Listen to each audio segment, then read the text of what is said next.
Now here's Woods and Waters Gear and Gadget segment.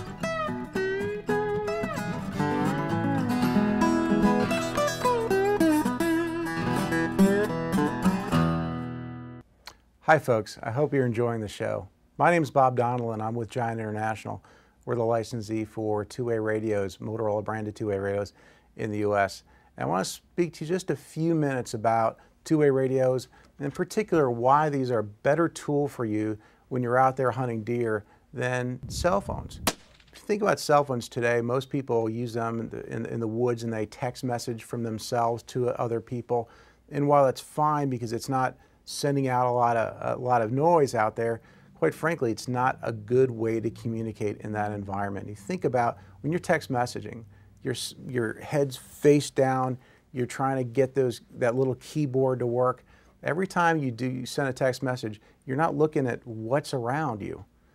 If you're like me, if I see a buck in the woods, I only see him for a short period of time. It's very fleeting. Maybe I see the antlers move or I see the tail flip. Well, I can easily miss that if I'm sending a text message to somebody. And I'm sure you've run into the same sorts of situations. You don't see that buck very long if we see him at all. So two-way radios are really the way to communicate out in the field. And the nice thing about two-way radios is I can talk to everybody at one time. Cell phones only allow you to talk to one other person. Why is that important? Well, if I'm in an emergency situation, I want to make sure everybody I'm out there with knows at that same time. It also allows me to communicate with people that I don't even know who are out in the woods. So it's a great safety tool to have as well.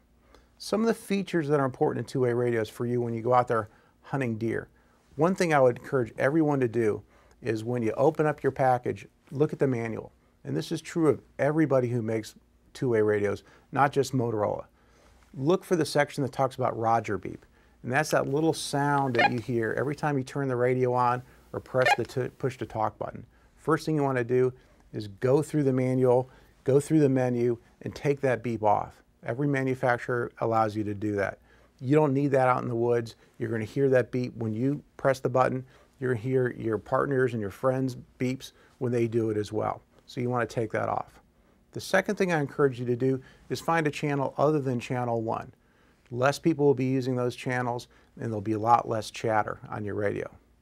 Third thing that I'd ask you to do is get an accessory like this, a headset. It allows you to hear the people talking to you, but it won't broadcast out on the speaker. A couple other features that are great, especially for Motorola two-way radios, would be an LED flashlight, helps you get to your stand in the morning, and also an emergency alert button. When you press this, it sends an alarm out, but also raises the volume up of other Motorola radios. Not only ones that your friends have, but anybody else out in the woods. So it's a great safety feature to have. Whether it's any two-way radio or particular Motorola, I think that you'll find that this is a great communication and safety tool that you and your friends can take out in the field.